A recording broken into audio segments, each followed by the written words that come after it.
Welcome everyone. Thank you so much for joining us at the museum. This is our weekly Chats on the Past program where the museum discusses history with scholars, authors, historians, artisans, playwrights, historians from all walks of life. My name is Nicole Carpenter. I am the Director of Programs and Education at the Westport Museum for History and Culture. Tonight we offer you this program for free, as we do with all of our programs, but we do always ask for your continued support, and thank you for the support you've already given. We do have a suggested donation of $5 if you are able to give that at this time. If you have enjoyed our programming and you would like to be notified in the future, please do follow and like us on Facebook and Twitter at Westport History and on Instagram at Westport History Museum. And during our program, if you have any questions for both Kyle Bass or Ramin Ghaneshram or myself, anything about the museum or our program, please do enter them in the comments box or the Q&A section, and we will go through as many of those as we can at the end of the program. We do have a very large group with us tonight, so please don't be offended or saddened if we don't get to your question. We will do our best to get through as many as we possibly can. So tonight I am joined by our Executive Director, Ramin Ghaneshram. In addition to being our Executive Director, she's also the primary curator and researcher for our award-winning exhibit, Remembered, the History of African Americans in Westport, which I am happy to tell you will be online in the next couple of weeks. For over 10 years, she's researched and wrote about Hercules Posey, the enslaved chef of George Washington, and with our very own archives manager, Sarah Krasny, discovered information about the final chapter of his life as a freeman, solving a 218-year-old mystery. Ramin has spoken about Hercules and enslaved peoples in the 18th century in various libraries and history museums around the region, and was the keynote speaker at last year's Washington Cabinet Dinner at New York City's oldest house, the Morris Jamol Mansion in Washington Heights. So thank you so much, Ramin. Thank you, Nicole, and welcome everybody to our presentation this evening. I want to mention and thank some of our distinguished guests who are with us tonight, including some of our select persons here in Westport and the chairpersons of Team Westport, Harold Bailey and Bernstein Bailey, which is our town's Diversity Action Committee, and we're also joined by our Police Chief, Fodi Koskina. So welcome, and welcome to all of you. Thank you so much for coming. We're happy to have you. Before we begin, I'd like to share a little bit about the significance of today, June 19th or Juneteenth, with respect to Black history. So as many of you already know, Juneteenth is commemorated as an Emancipation Day for enslaved African Americans. The details of the day bear repeating. So President Lincoln issued the Emancipation Proclamation in 1862, and that said that all enslaved people in Confederate states were free as long as they could escape their captors and make it to a free state. What many people don't realize is that Lincoln also allowed for at least partial compensation to slave owners for the loss of their property. When the Union won the Civil War, the proclamation spread to cover the entire former Confederacy. Then, in January of 1865, the 13th Amendment was passed, outlawing slavery and indentured servitude throughout the Union. But in Texas, people remained enslaved until June 19th, when Union General Gordon Granger announced and enforced the federal law in Galveston, Texas. So as historians, we think that it's important when commemorating Juneteenth as a holiday of freedom to not forget the underlying truth, which is what can only be called the most cruel and conniving subversion of the law that the state of Texas enslaved African Americans for 2.5 years longer than federal mandate ensured their freedom. So our guest tonight, Kyle Bass, has roots to slavery and emancipation, not in Texas, but right here in Westport. Kyle's 5 times great-grandparents, Tim and Lill Bennett, were enslaved by Captain Joseph Bennett in his home on Compo Road South. That home still stands today. Kyle Bass is the author of Possessing Harriet, A Story of Abolition and Emancipation, which premiered at Syracuse Stage. His new play, Salt City Blues, will premiere at Syracuse Stage next year. Kyle is the co-author of the original screenplay for the film Day of Days, from Broad Green Pictures. And among the accolades he has received for his work includes being twice awarded the NYFA Fellowship. He is a finalist for the Princess Grace Playwriting Award and a Pushcart Prize nominee. Kyle has written, workshopped, and produced several other full-length plays, screen adaptations, and operatic libretto that focus on Black history and the African-American experience. Kyle is the Associate Artistic Director at Syracuse Stage and an assistant professor in the Department of Theater at Colgate University, where he previously served as the Burke Endowed Chair for Regional Studies. He is the current Susan P. Stroman Visiting Playwright at the University of Delaware. Kyle, welcome. It is an honor to have you here with us. Thank you very much. It's lovely to be here, especially today. Yes, especially today. Thank you. So let's begin. I want to ask you, the history of enslavement and its consequences is compelling, or should be a compelling part of the American narrative. As I always say, and my staff always hears me to say, Black history is American history. And this is something that should be explored more. So as I've mentioned, you have a very personal reason for exploring it in your work. So can you talk a little bit about that? Yes. Yes. The history, the story, the narrative of slavery, as you say, is the American story. And I would offer that it's the genesis. It's the American genesis story, quite frankly. And I've been interested in slave narrative. I've been interested in slave history because I am very connected to my family's history of enslavement. I know their names. I have pictures of ancestors who were formerly enslaved. I have known about them all my life. And this has been a very, very powerful aspect of my own personal narrative. So when I'm writing, and I know we'll talk about this, I hope we will, that when I write about the past, I'm not writing about a general past. I'm writing about a very specific past. I'm writing about the past of my family. And so I remain very connected to it. It's very much in me. It's very much part of my daily life, and it's part of my identity, as history is. I think we sometimes overlook that. We are the stories that got us here. And so I hold on to that in a very, very deep way, and you know, imagine from it and dream from it and share from it, and try to learn from it as well. So Kyle, you know, you talk about it being your history, and I think a lot of people would love to know that story about Tim and Lill Bennett. What I want to say is that here in the North, as you well know, being a Northerner yourself, is that the history of slavery isn't really reckoned with, particularly in New England. A lot of people don't know that there were enslaved people here in Westport. Can you talk about that? And also let me say, it's highly unusual, as in your family, to have the full knowledge of one's enslaved ancestors. Often, for a lot of reasons, none of them good, these people are lost to the annals of history. But you actually have this material. So can you talk about Tim and Lill a little bit and tell us about them? I will. And so let me just back up and say that what our family knows about Tim and Lill, and much of our history, came to us through my cousin, Diane Chacon.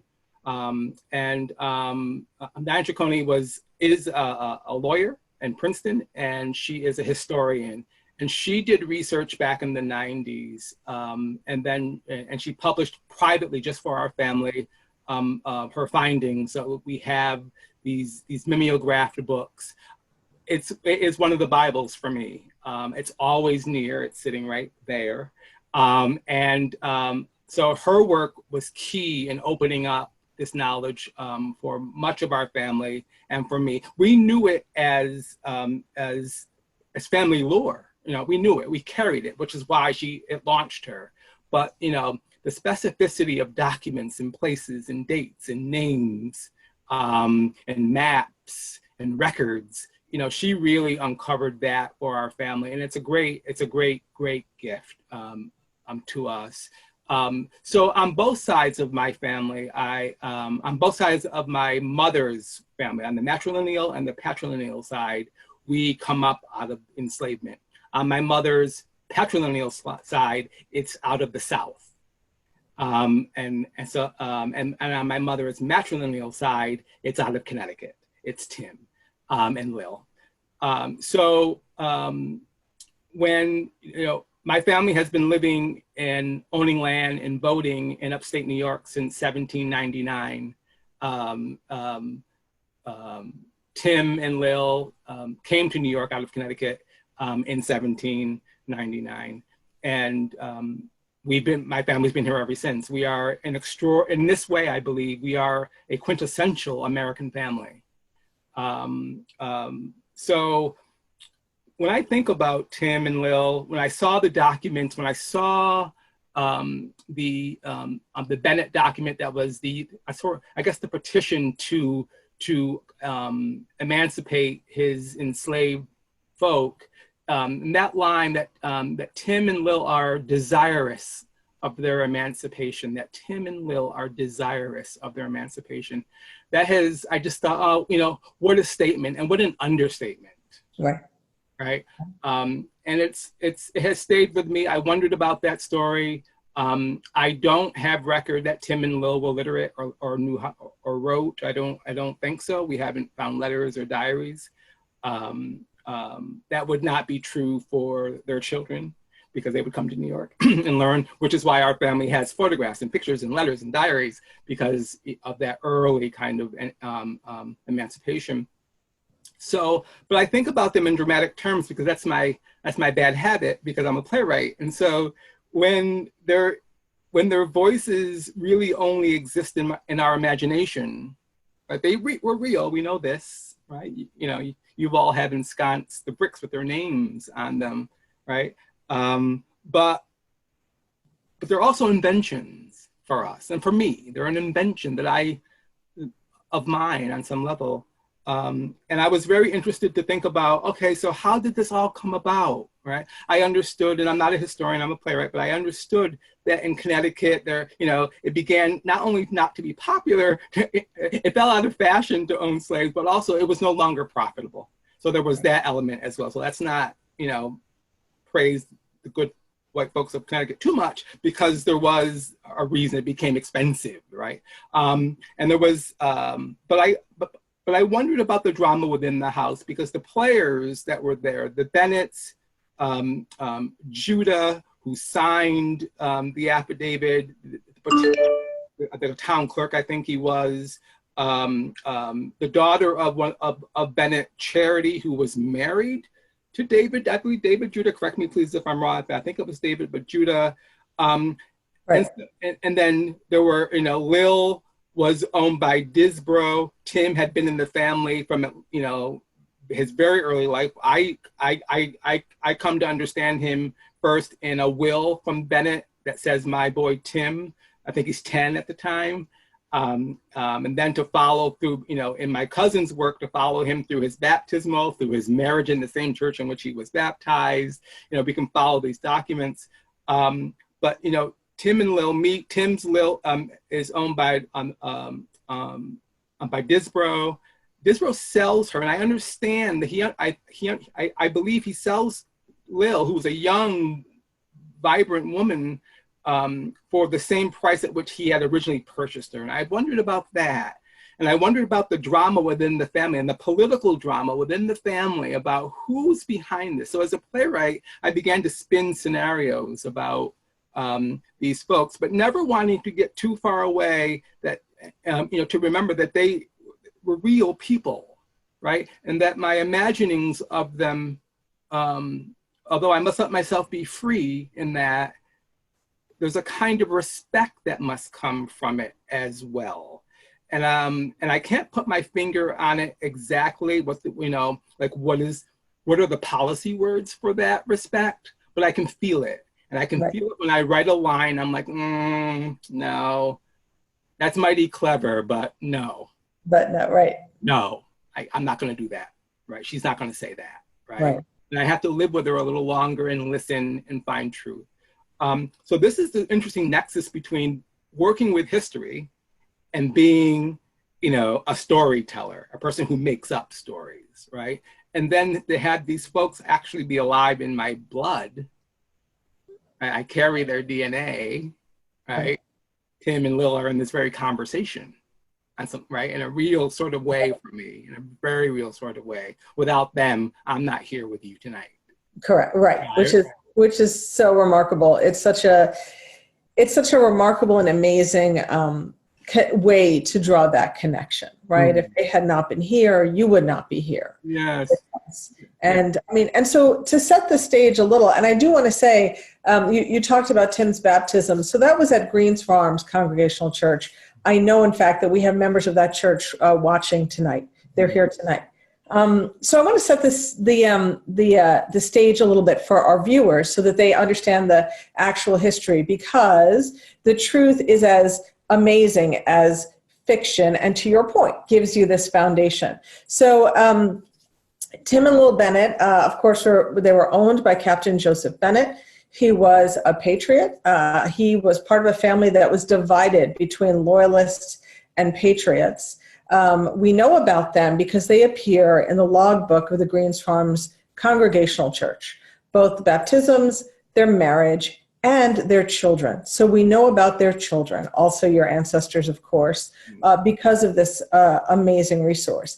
The story gets really interesting because you mentioned David Judah. David Judah was the Justice of the Peace who signed the Emancipation document. What's interesting about David Judah is David Judah was Jewish. He came from New York City during the Revolution because there was a lot of anti-Semitic feeling among the British in New York City. So he came to what was then Fairfield, but is Westport now, to escape persecution of a different kind, and he came to Westport, and he became a Justice of the Peace. And ultimately married a Gentile. There weren't a lot of Jewish families out here, and then the family became Christian over time. So you have a lot to work with. You have a lot of interesting, because you're writing a play. Like, let's say that, you're writing a play about them. Yeah, that's exactly right. And the idea of this Jewish man who has some hand, for lack of a better word, in freeing these people. The meaning of that is the antique symbolism of it is irresistible, right? Yeah. But there's also, what is really exciting dramatically is this idea of a family that's fractured along these lines of patriot and loyalists, right? And in my play, as I think about this play, as I'm drafting this play, because I always want to complicate, it just can't be like a slave story, right? Like, these are real people, they have their complex thoughts and ideas. So for instance, in my play, it's Lill who's driving I want to be free. It's Lill who drives that, because I'm imagining that Lill was property in a household that was perhaps a lower status than the Bennett household. So, not to be, crude within the context, but she's married up to Tim's house, to the Bennett, right? And so, is there friction between even Tim and Lill on what's the best way to go? Do we have a better chance if the British ... Right. Right. So this creates this really rich conflict that's an overlay of this other idea of like selfhood and possession and enslavement and property owning and people as property, and the will to be free, that human, the unceasing desire for people to be free. So David Judah very much in my mind is a character in this play, as is his wife, Charity.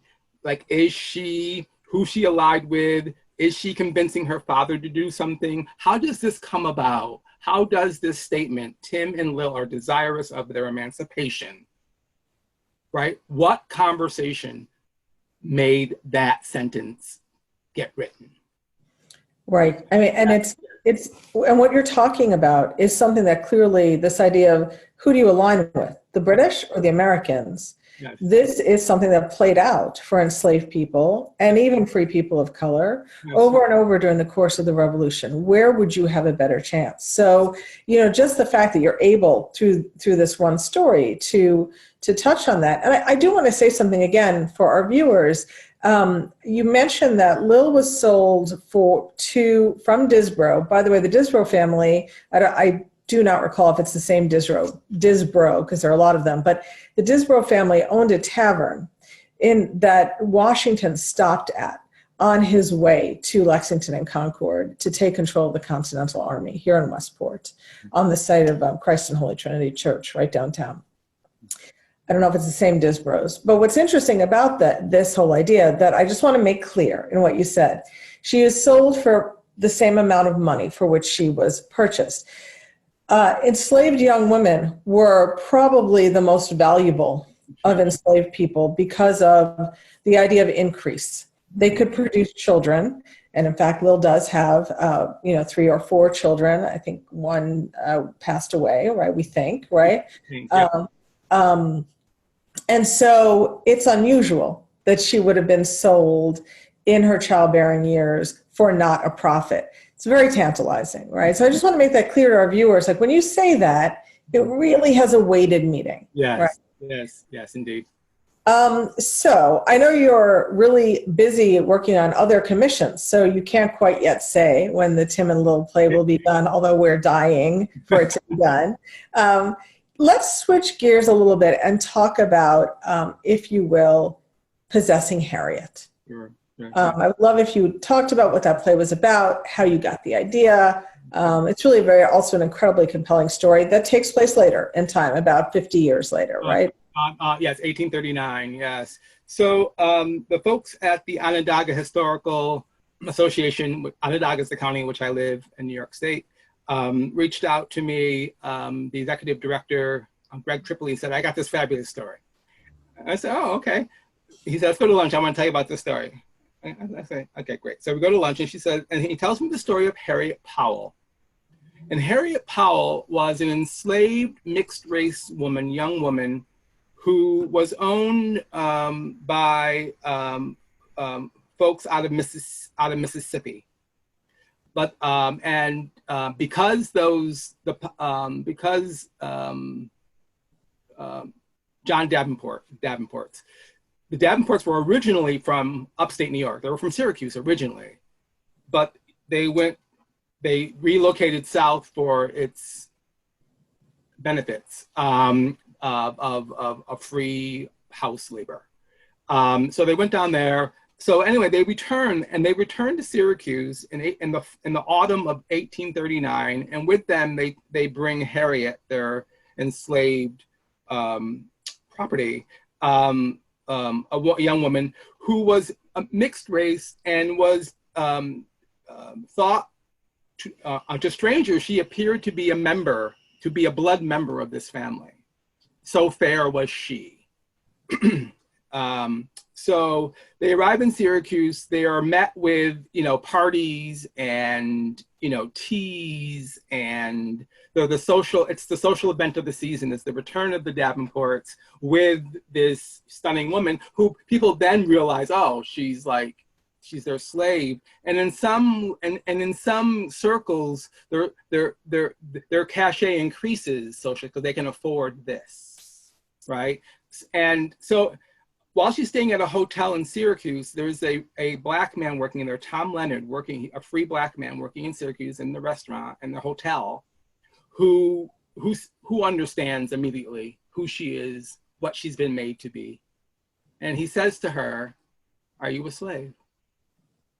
And and then begins her odyssey to the home of Gerrit Smith, who was not a nationally well-known abolitionist, but a very active and very well-known abolitionist in upstate New York and in the region, very, very wealthy. He really wanted to be low profile.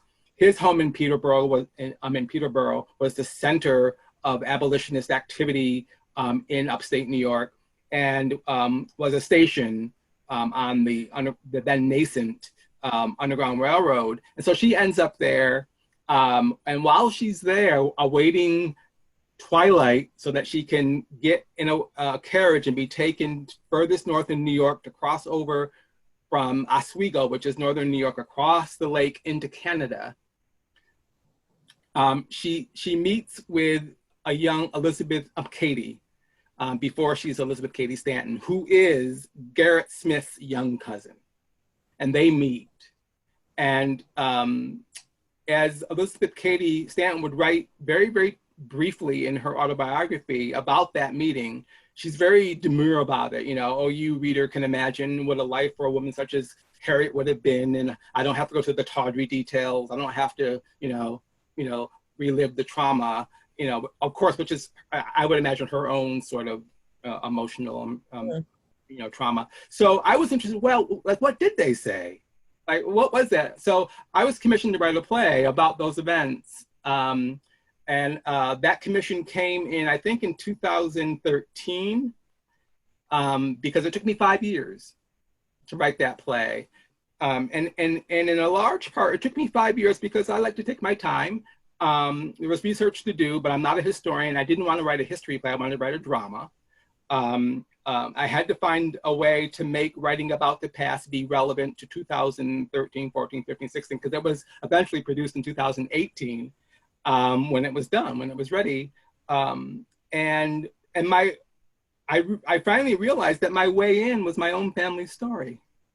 My way into the Harriet Powell story was my own family's story of enslavement and escape, because on my mother's patrilineal side, there is Tolliver. And Tolliver escaped slavery at the very outbreak of the Civil War. He came to upstate New York. He mustered into the 22nd Regiment of Colored Troops from New York and went back down to South Carolina and fought in the war for a year. Wow. Right. And so I was able to think about all kinds of issues in the play, because there was Elizabeth Cady, who is a very complicated character in terms of her ideas about race, her ideas about women's suffrage and who goes first, who gets to go first, how important is it to bring Black women along, how important is it or how detrimental is it to tie slavery, the abolition of slavery to the women's movement. There's a great schism, right? And I investigate that in the play as well. So that's how that came to be, and it's been a lovely journey. I've had the chance to see it produced twice. There are 2 more productions of it coming up, and I learned something about that play. I learned something new about that play every time it's produced. And it remains relevant, because I can't think of a way. There's no reason to write about the past if you can't speak to the present, right? There's just no reason. And because I live, so for instance, Lill, so Tim and Lill, that play, although it is, probably set in the, in the spring of 1799, the late winter, early spring, 78. I'm sorry, of 98, 99, 17, 98, 99. I'm writing it now. And every writer writes under the kind of weight and exertion of the time, the ethos in which we live, no matter when we're writing. I'm writing it now, right? You can't deny and especially now. Right. I can't deny the play I'm writing about Tim and Lill is different than the play I was writing about Tim and Lill 3 weeks ago. Right. It's just different. It's a different play, right? Because new pressures are upon me as I'm writing it, So how can I do this? How can I write about the past in a way that's interesting? And that is to, somehow find in it those things that speak to our now. And when we talk about enslavement, when we talk about the oppression of people, that has, unfortunately, no expiration date. And so I don't have to do a lot. Right. I have to focus on the right detail of that story. That's the one that will hit them in their now. I don't have to make it up. I just have to find it and listen to how the past harmonizes with the present. And on some level, it must feel like this story was waiting, right? I mean, one imagines it could have been finished before, but it wasn't, for a lot of practical reasons. But I would imagine also a lot of reasons sort of that fall into that line from Shakespeare. There are more things in heaven and earth than are dreamt of in your philosophy, Horatio, right? Things that we don't know about. I feel like it had to wait to the now for a lot of reasons. Yes. So I know that there are a lot of people who want to ask you questions. I'm hoping that somebody will ask a question of you with respect. In fact, I know somebody will. So about how you kind of found us. It was a completely crazy serendipitous story. I know. So We I'll can let tell them. it together. We can tell it together because We'll it tell involves it. both of us. Okay, so should we tell that story? Because I'm gonna sort of disrupt here because I know that I saw that somebody asked this question. So let's talk about that. So the question is, so what's the question? So the question is, how did we meet? How did we know that you were out in the world? The descendants of, and I should say that when we did Remembered, we actually did a lot of work to try to find descendants of the enslaved people that appeared in the Greens Farms Church logbook, sort of unsuccessfully. And here it is. It's literally a week before the exhibit closes, and we're about to unveil our brick walk where we install the names of the enslaved people of Westport. Yes. And what happens? What happens? So I am thinking about my research. And I think, okay, so, and I know, again, building on following the trail of my cousin, Diane Ciccone, and her work, I know I need to go to Westport. I got to get to Westport. And so I start calling, and I call your organization and I say, hi, I'm a playwright, and my descendants, my ancestors were enslaved in Westport. And I can't remember if I spoke to you directly or did I get passed to you? You spoke to our archives manager. Yes. Is that Sarah? And Sarah. And when Sarah Krasny, and when she came and she said, I have something to tell you, yes, okay. I screamed. Like you could hear it through the whole building. I couldn't even believe it. And yes, and she says to me, so I said who I am, and I tell her that my ancestors, Tim and Lill, and she's like, wait. Tim and Lill, I'm like, yeah, she's like, oh my God, we're having a ceremony. We've been looking for people. Yeah, and it was, and again, it was totally, it was the spirits talking and getting us together, right? Right. I think, yeah, that's what I always say. I always used to say, well, when people say, well, that was lucky, and I say, that's not luck. That's the ancestors speaking. Yeah. I mean, because, the thing that I said to you after the fact was that Tim and Lill, when we talked about the wall, where their names were, and we sort of interpreted it, they were sort of a really integral part to that interpretation because we spoke about them, we spoke about their children, particularly and this is the last thing I'll ask so other people can have a chance, particularly one of their children, the name they gave to one of their children. Of course, we understand that often in enslavement, enslaved people could not name their own children, right? Yeah. But yes, because to name them is to possess them, and they're not their property; they belong to the master. Right. Yeah. What did they name one of their twins? Let's back up just a little bit and know that when Tim and Lill met and married, they were owned by different people, and so they lived apart. They saw each other because they had children, but they lived apart. And when they were living apart as married people, I believe they had two children. One of them, a girl, Nancy, and then there was another child. Am I right? I think I'm right on this. We think passed away, right? Right. So because in the sale, it's only Lill. There's no mention of this other child. So that brings up a lot of questions. What happened to that, to that baby? But so anyway, they have another child, and they name this, and they're twins. Right, and one of them, Lill, we have to imagine, names All Mine. Yeah. And I just thought, oh my God! And you were telling me this, and I was just like, All Mine. That is beautiful. That is, it's even in the impossibility of it. She was laying claim to her child. Laying claim to that child with a name, right? Yeah. All Mine, right? Yeah. And and. That's just, you can't write that. You can't make that up. No. And we interpreted that very often. We pointed that out. It was a main part of the tour. When people come to see the brick walk, we point that out. The whole Bennett family is there, Tim and Lill and 4 children. Before I turn it over to Nicole to ask questions from the I want to say, first of all, thank you, Kyle, so much. We're so grateful that you were here today. Thank you.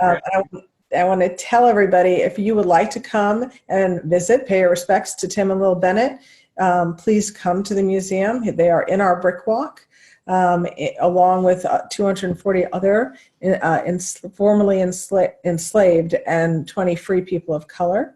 And I will say that we are talking about a potential project of being able to publish Diane Cicconi's research about Tim and Lill Bennett and that line of the Bennett family, not only for our purposes, but potentially for the public. So stay tuned for that. We'd love your support in that if anyone's interested. And I'll turn it over to Nicole. So thank you both so much. We do have several questions from our audience, so I will try to read them off as quickly as I can so we can get through as many as possible. So we have one, and they say, I have often experienced issues of civil rights being discussed or presented in a way that feels removed from the truth of slavery. And I suppose this is a question for either of you. Can you talk about the importance of confronting the reality of slavery in understanding this current moment? I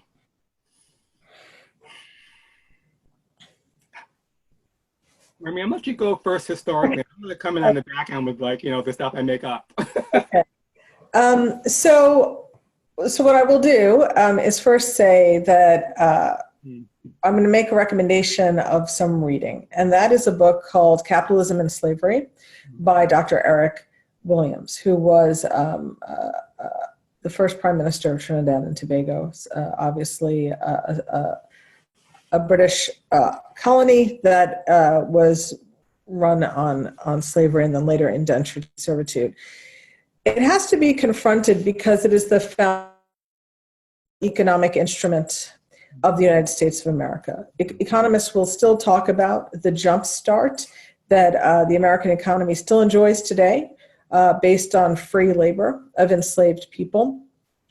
And because of that, we're talking about what makes America recognized as the greatest economic power in the world, which then opens up the door to all manner of other things, right? Military power and political influence and quality of life and everything that makes America itself. Well, that couldn't have been possible without slavery.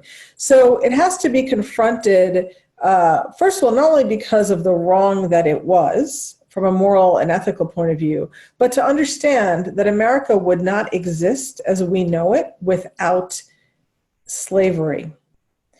And therefore, there has to be a measure of respect. Isn't even in the, it's not even a word that has enough weight, in my opinion.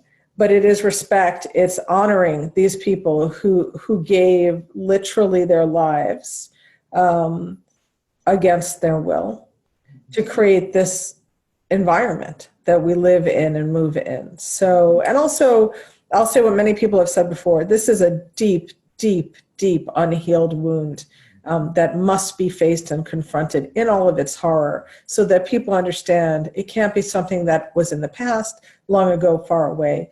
And let's just not talk about it and forget about it, because it was the engine for systemic racism for 400 years. Yes, yes.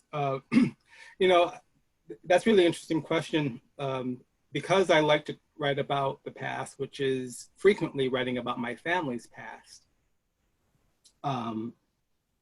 As a playwright and as a programmer at a theater, people say, oh, not another slave story. And this comes from all corners. Black folks and white folks say this to me. Not another, there are other tales to tell, and there absolutely are. There are, and people are telling them, and they will. But it is the beginning. We are where we are. We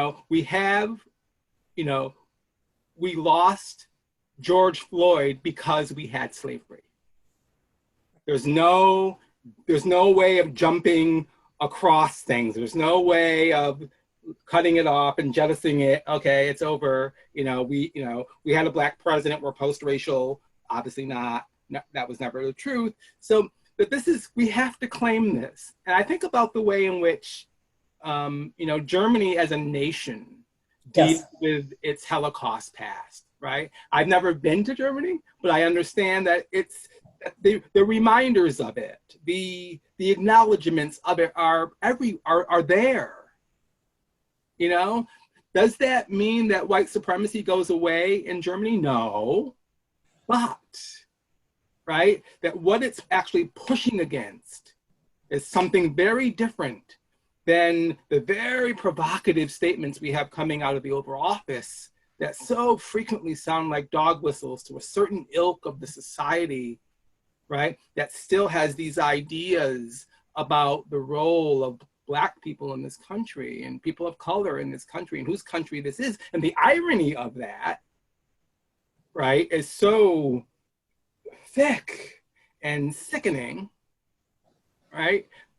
So there's no undoing it. It's there. It's in the DNA of every story, right?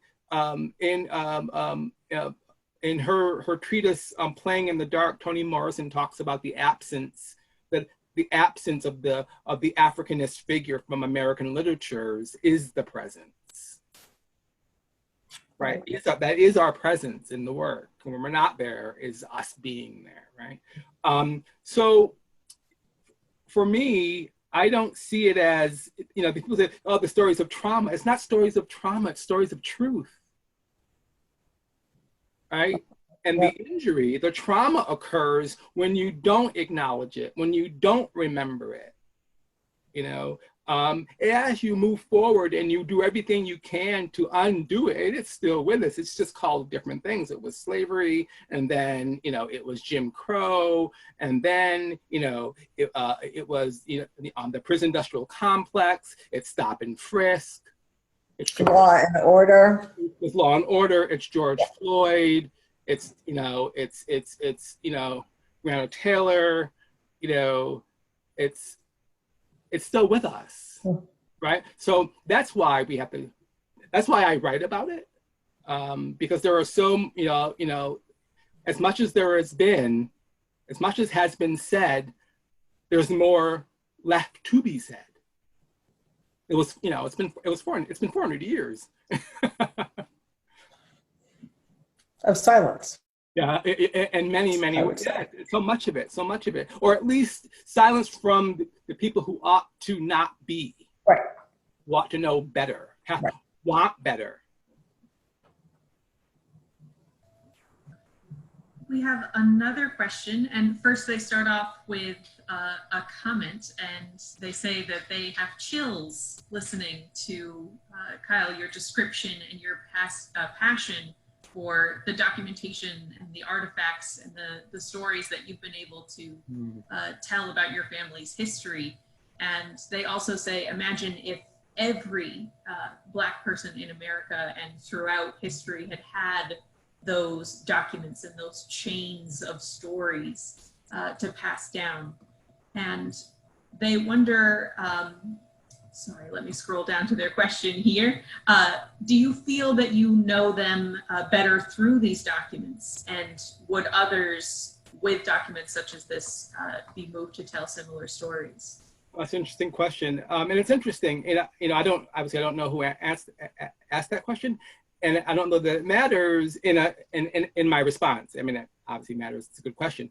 But I will say that it would be as valuable, the story of Tim and Lill would be as valuable passed down through a white family as it is passed down through my family. Right? Like, for instance, just this afternoon, just an hour ago, I got an email from my agent forwarding an email from someone in Westport who thought, they missed this event, and they are a descendant of the Bennett family who owned my people. I got that email today, of all days, right? And Jonathan, if you're listening, hello. So yeah, I mean, it has meant a lot. I mean, it's always really been with me. It existed as kind of family lore for us. And then when, again, my cousin, Diane Ciccone, did the research, it became history. It became something more. It became not stories the family had either, kind of taken and embellished or whatever, which is fine, because, history is an act of embellishment too. But it became very real, and they became real for me. You know what I did? Like, I looked at the dates this is the great gift of a document. They kept such impeccable records. It's so crazy, some of it. Especially, yeah. So the dates, like, it'll be like, April 27th, 1799, right? And so now I can ask my iPhone what day of the week that was. And I know it's a Tuesday. And somehow that means something to me. It was, and it makes it just in that little way, even more real. Oh, it was a Tuesday. These events, this thing transpired. Just the little details that you can have. So yes, very much. It is, I don't know who I would be, how I would understand myself if I didn't understand really remarkably fully for the circumstances, my family's past in this country, right? And I have always.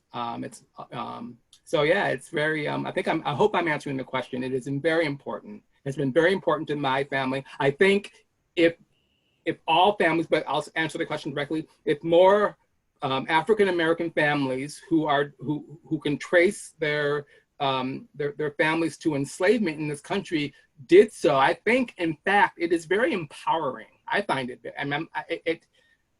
It's just that it helps to survive, to know.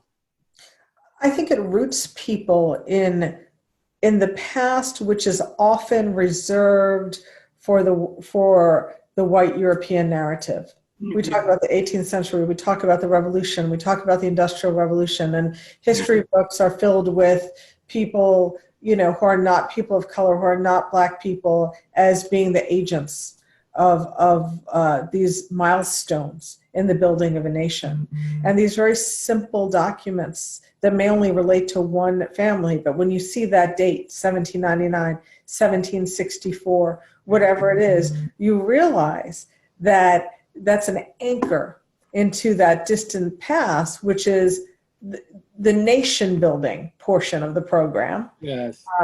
That people of color are erased from. Yes. And when I came out to Westport and I went to the home on Compo Road and I looked at it, it's like when you see a colorized picture from the past and suddenly it's just like, oh my God. Right? And I saw the tree in the yard, which is very, very old. Must have been there. Yeah. I'm like, oh, that's the tree. Right. And it was very, and when I drove away and, and still somehow, it was last summer, I'm still standing there.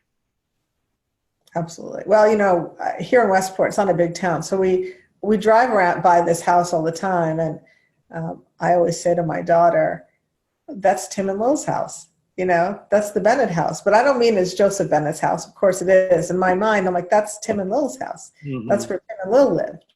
Yes. I wondered because these documents made them real to us, That's right. I wondered about the windows and the doors. I wondered about the view from the porch. Yes. Very, very real. It's very, very real. Tim and Lil, real people in my blood. Yes. We have another question, Kyle, and someone is curious if you would describe a little bit more of your family's history through generations after Tim and Lil. How did your family end up in Syracuse? And also, after that, are there experiences that you'd like to share that you feel comfortable sharing with our audience about growing up as a Black man and what you've gone through? Sure. So let me talk about a little bit about my family. So what we know, of course, is so there's Tim. Tim comes to upstate New York in 1799 with Lil. They have, they farm and they settle in Delhi, New York, which is about 2 hours southeast from me here in Syracuse. They settled there. They have children. Their daughter, Tim's great-great-granddaughter, Alice, marries Holmes. My mother's maiden name is Holmes. Tolliver, who escaped slavery, was Tolliver Holmes. So the lines meet finally. So that's where they come together. Herbert begets Everett. Everett's my grandfather. My grandfather, Everett Holmes, became the first Black mayor in New York State in 1972. In Bridgewater, New York, he was the only Black man in the town. He won by write-in vote. He was a carpenter. So this is my mom's dad. So my mother was raised in they were the only Black family in an all-white town in the 30s. I had that very same experience not far from where my mother was raised. My family, all my siblings, we were the only Black family in an all-white town.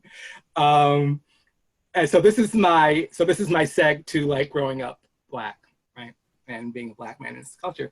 And so for a long while, I was, I didn't really. I thought about it, but other than the faces of my family and my siblings, all the faces I saw were white. All my classmates were white. All my teachers were white, and it didn't strike me as too terribly like out of sync or something or weird. As I got older, I was like, oh God, that was weird. And especially when I went to college and I encountered my Black peers who came from other Black experiences, then it got real. And I was like, oh boy, wow, right? What happened to me, right? So, I'll say this. My dad comes up out of Georgia at 5 years old. His parents are part of that migration in the 40s, coming out of Georgia, settling in upstate New York and Utica, New York. He graduates from high school, which, he was a star basketball player in the 50s. He owned his own business. He was a remarkable man. He was a remarkable Black man in terms of his accomplishments in the 50s and the 60s and the 70s. Very well known, very well respected in the community.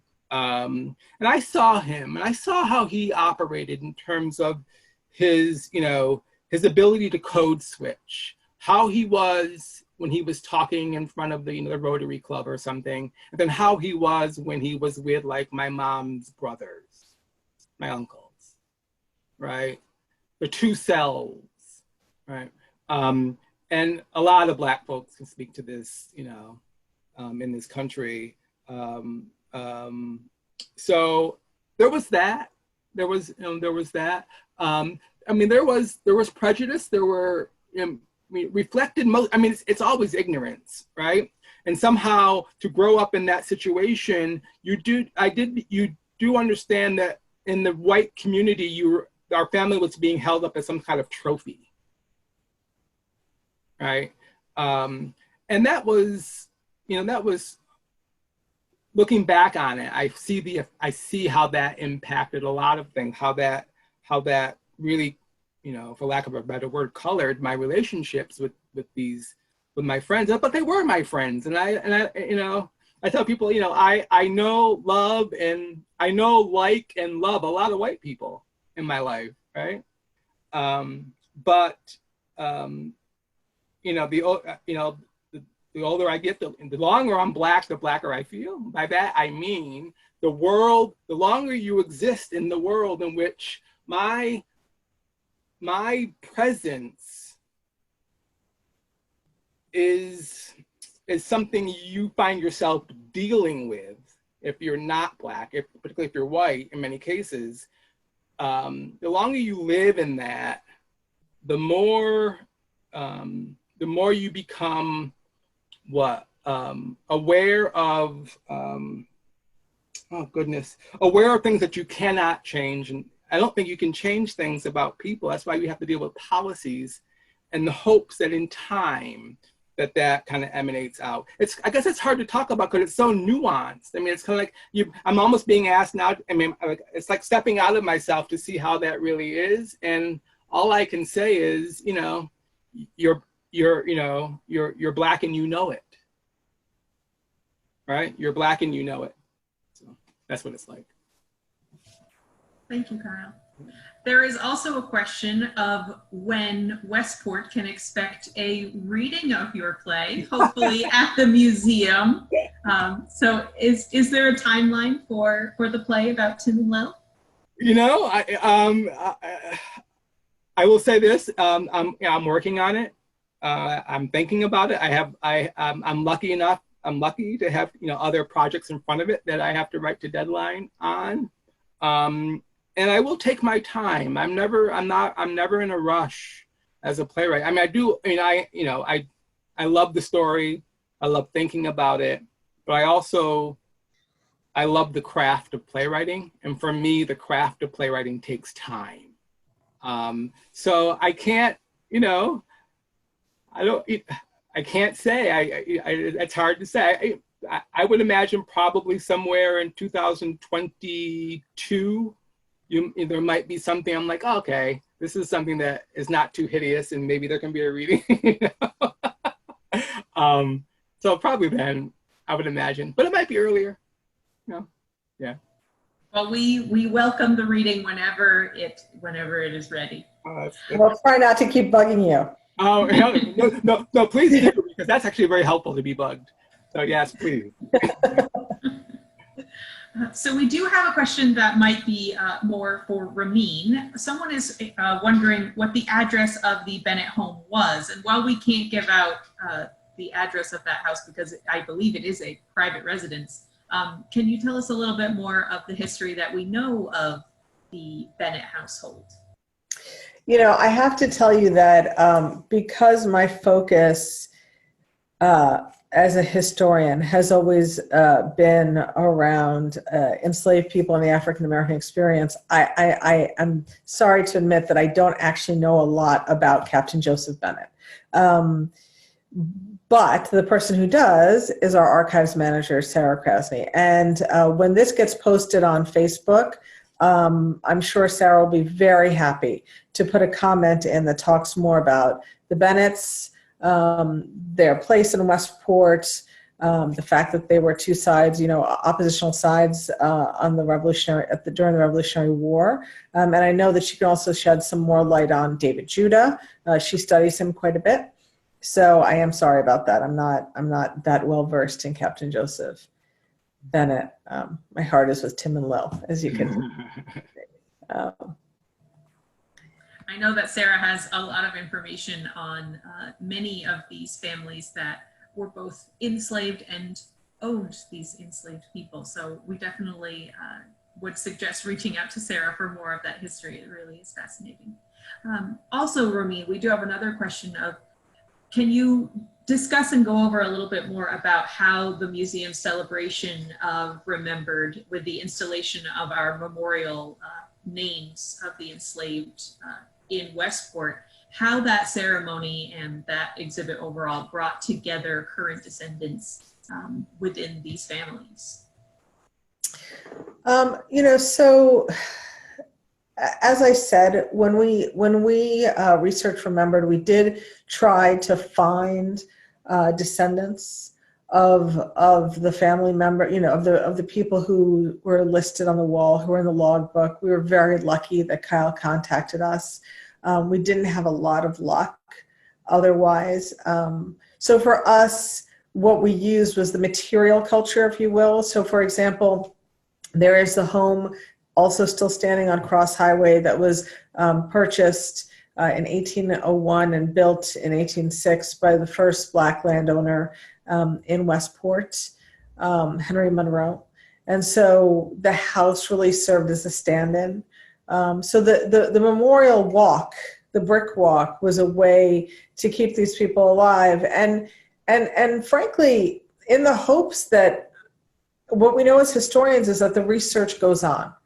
So just and Kyle's cousin and Kyle have continued to do this research. We live in hope that people who are descendants of these folks will come.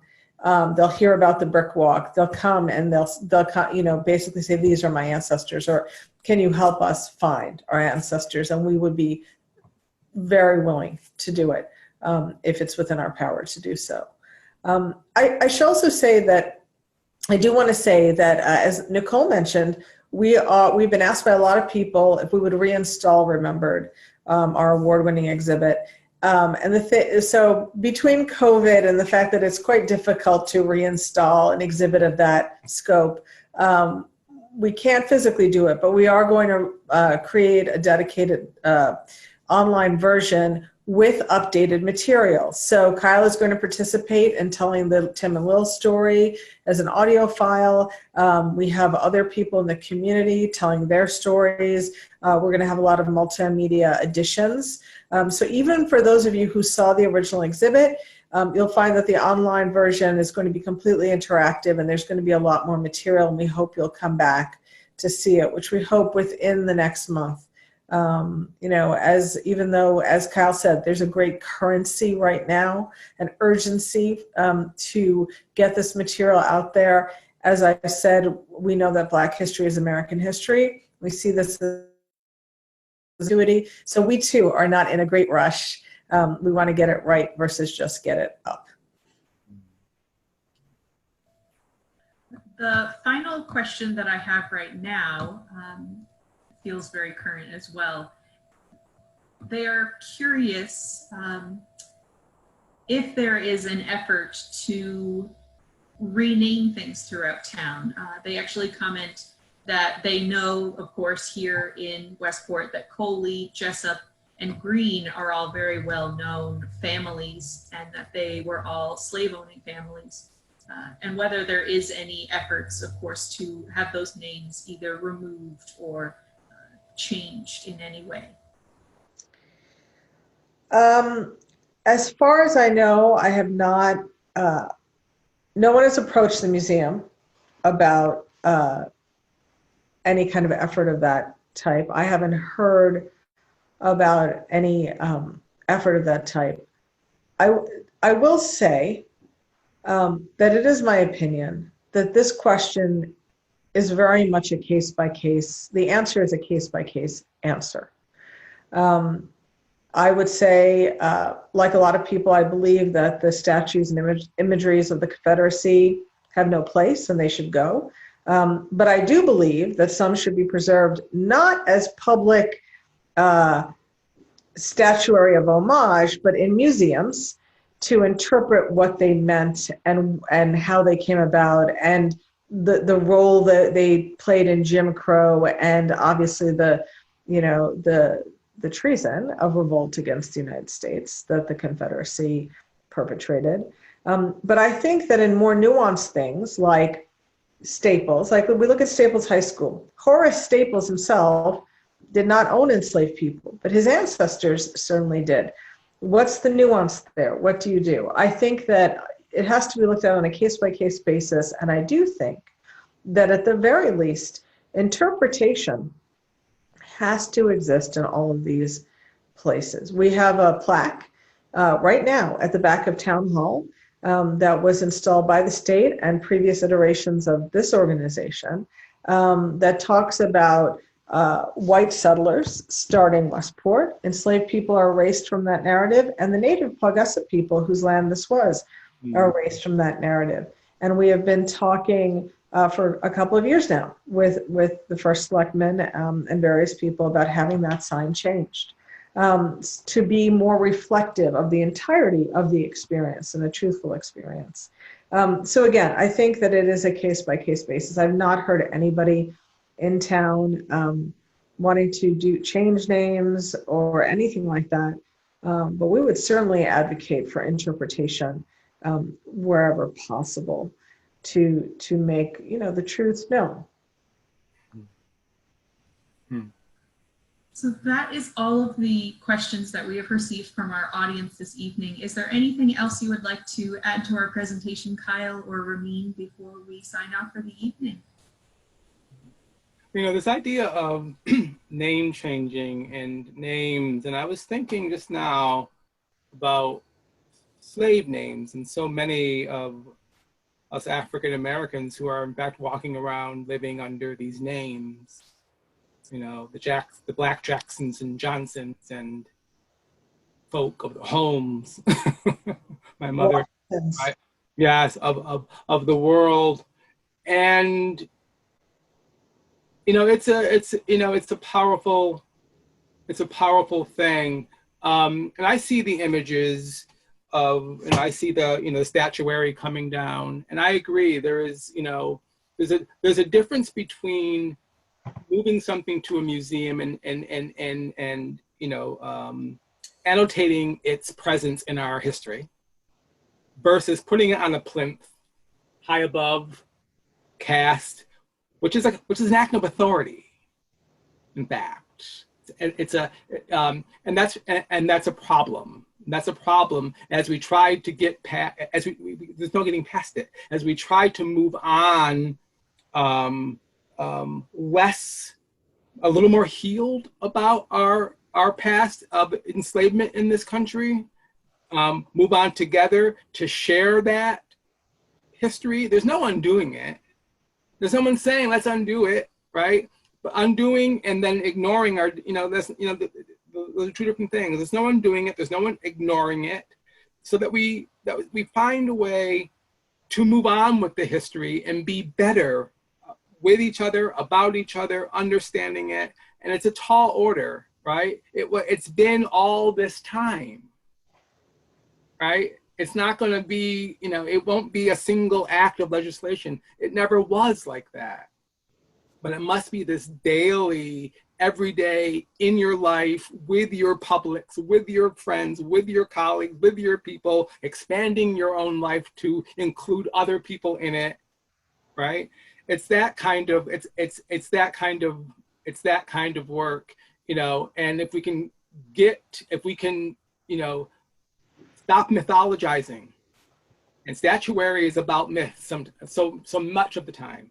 If we can get beyond that, I think, you know, there might be some hope, but it's not going to be easy. And in fact, I believe it's going to be ugly.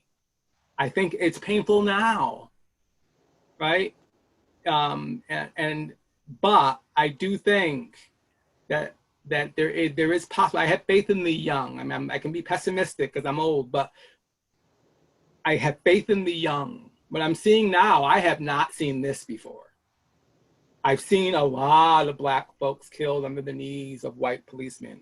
That's the metaphor I'm using, right? I've not seen this response before, right? And a lot of things are, it's the confluence of a lot of things, right? It's the pandemic, it's the political climate, right? And people got time.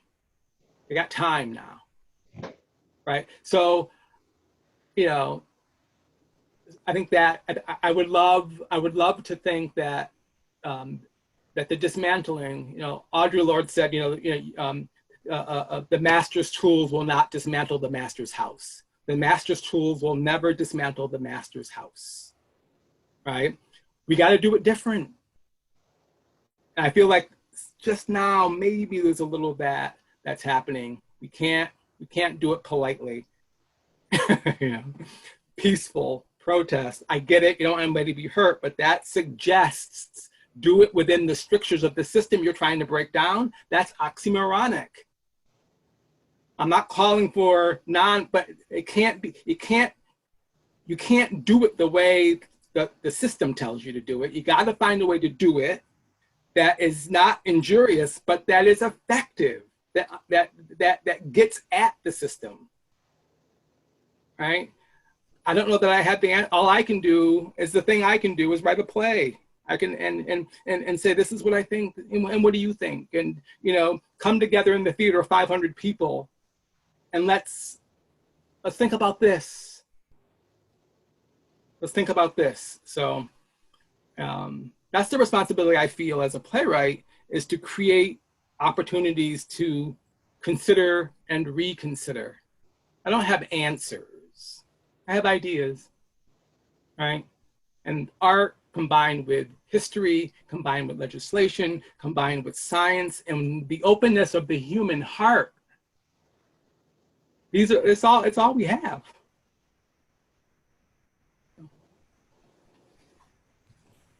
Thank you, Kyle. Thank you both for joining us this evening, and thank you all for being with us. We are, of course, looking forward to someday being able to present Kyle's play to you all, hopefully. So thank you all for joining us. If you do have any other questions, comments on this video, it will be posted on our Facebook page, the museum's Facebook page, and we will, of course, monitor that for new questions and comments. Without any other discussion, thank you so much for joining us. Thank you so much. Thank you very much, Nicole. Thank you very much. Thank you. Thank you. It's been lovely to be here. Pleasure to have you. Thanks, everybody. Bye. Have a great night. Bye-bye.